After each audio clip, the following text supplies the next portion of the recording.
à tous. Alors moi, je vais vous présenter l'UPA très vite. L'UPA, c'est, comme l'a dit Léna, l'asso écolo de Sorbonne Université. On travaille autour de deux axes principalement, qui sont d'abord un pôle plaidoyer avec l'administration et la présidence. Le but, c'est de rendre Sorbonne Université plus éco-responsable. Donc à partir de là, on a créé un groupe de travail avec eux pour l'élaboration d'une charte. Il y a une notion de développement durable qui a été votée au CA avec l'initiative de l'UPA. Et on a créé aussi un livret avec toutes nos propositions qui fait à peu près 30 pages pour rendre Sorbonne plus éco-responsable. Après, le deuxième axe, c'est autour des usagers de Sorbonne, un pôle sensibilisation, donc avec des ateliers, des conférences, des projections, des ventes de paniers bio. On a fait un web aussi, et puis on a fait un festival de plusieurs jours sur le campus. Voilà, donc maintenant je vous passe Antoine. Oui, alors moi, du coup, ancien président de l'asso écolo de l'ENS, qui globalement, c'est à peu près tout ce qu'a dit Owen, c'est valable à l'ENS aussi, on est des assos très proches, on travaille pas mal en collaboration, et notamment, voilà, c'est une conférence en collaboration. Je fais juste la promo pour un petit truc qu'on fait en plus et qu'ils ne font pas encore, mais on font plein de trucs qu'on ne fait pas. Oui, on lance une centrale solaire sur les toits de l'ENS, donc une petite centrale de panneaux solaires de quelques dizaines de kilowatts, donc le chantier va débuter à la rentrée prochaine probablement. Et oui, alors je vous fais donc là, comment on va se dérouler la conférence.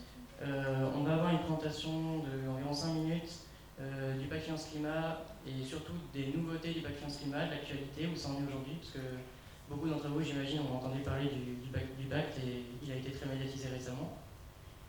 Ensuite, on a donc nos trois intervenants qui vont chacun parler à une trentaine de minutes. Donc d'abord Antonin Potier, ici présent, suivi d'Emmanuel Combé et Bertrand Séné, je ne sais pas s'il est revenu, enfin, il va arriver tout à l'heure. Voilà. Et juste deux mots en attendant que le diaporama arrive, sur la raison pour laquelle j'ai eu l'idée de cette conférence.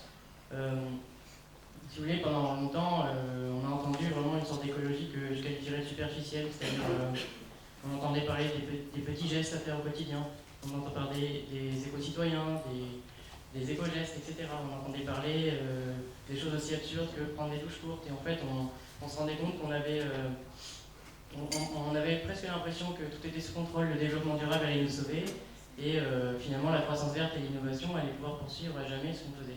Et puis quand on prend un peu de recul et qu'on essaie de trouver la cause en fait, du problème, on se rend compte que le problème écologique il est vraiment systémique, et que la cause principale c'est l'organisation économique du monde. À partir de là, une fois qu'on a identifié cette cause, c'est à partir de là qu'on peut avoir vraiment une action plus intelligente, plus stratégique, et moins superficielle sur moins une action qui ne se réduit pas seulement à des rustines sur, disons, une chambre à air qui est déjà en lambeaux, quoi. Je passe tout de suite la parole pour le pacte national, si ça marche. Oui.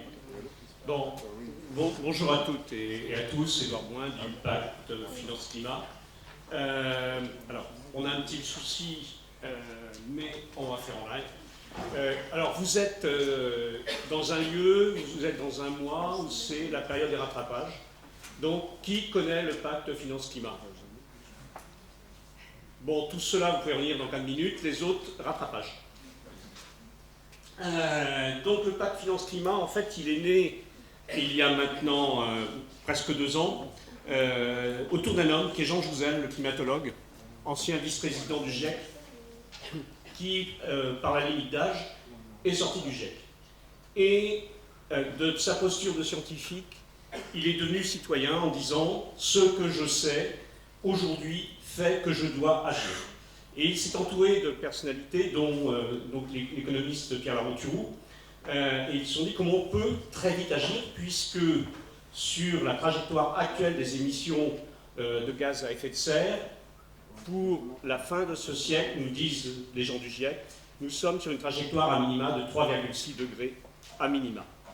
3,6 degrés à minima, pour vous donner juste un élément de ce que ce sera, disons, la météorologie après les années 2050, c'est des canicules qui, pour la partie continentale de la France, toute la partie est, pourrait dépasser les 55 degrés. C'est pour la région d'où je viens, bercée par l'Atlantique et la Manche, nous aurions des canicules à 48 degrés. Donc voilà, c'est juste un aspect. Et par ailleurs, vous l'avez vu il y a maintenant 15 jours, 3 semaines, l'équivalent du GIEC pour la biodiversité nous a alerté sur l'effondrement de la biodiversité, et en disant que, en fait, ce sont les mêmes éléments qui nous amènent tous ces maux. Ce sont un modèle économique, des problématiques autour de la finance, et donc je suis heureux d'entendre ces personnes intervenir derrière moi. Et donc l'idée de Pierre Larouturou et d'autres, ça a été de dire, bien tout simplement, on a vu que la Banque Centrale Européenne, en 2010, après la crise des subprimes, en 2014, 2015, 2016, pour relancer la croissance, a fait tourner, permettez-moi l'expression, la planche à billets. C'est vrai qu'à l'ère de l'informatique, elle est désuète. Mais elle a créé 1000 milliards par an pour sauver les banques et ensuite pour la croissance. Et donc, nous nous sommes dit, eh bien, pourquoi on ne mettrait pas ces 1000 milliards par an pour le climat? Et c'est ce que dit la Cour des comptes européenne.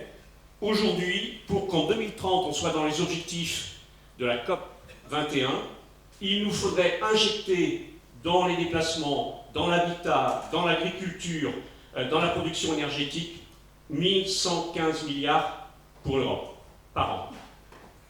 Et aujourd'hui, bien, nous sommes assez fiers, il faut le dire, parce que l'idée de la Banque européenne du climat et de la biodiversité a été reprise par un certain nombre de listes en France, elle a été reprise aussi en Espagne, elle a été reprise en Belgique, elle est en train d'irriguer en Allemagne, et Pierre Larouturou a été élu il y a une dizaine de jours pour... Ah oui, je me demande si c'est pas en souci de pile le fait que ça saute. Et là c'est meilleur, ouais. Super. Voilà. Et donc oui, je vous disais, Pierre Larouturou a été élu il y a une dizaine de jours, et donc on espère qu'il va pouvoir porter à l'intérieur du Parlement européen ce projet qui va être travaillé avec d'autres listes. Je crois que... Bon, c'est pas moi qui saute, hein. Non, Ouais, ben, je suis bien. Bon, là, comme ça, pas bouger. Ça, c'est compliqué, hein.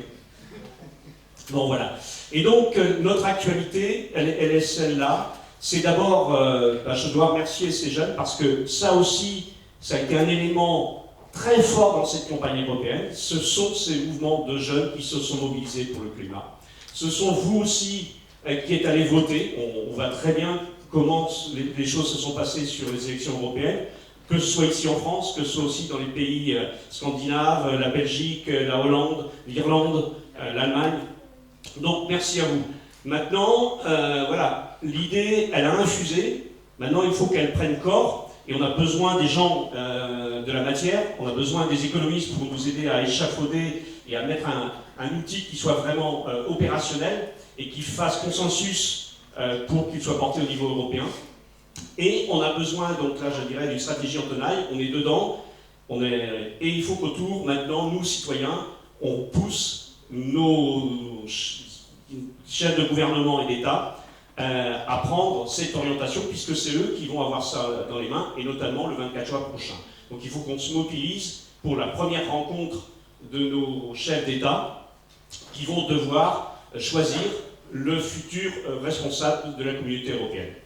Donc maintenant, je vous livre en pâture, si vous me permettez, à ces économistes, parce que je crois qu'on va avoir beaucoup d'enseignements sur tous ces sujets. Merci.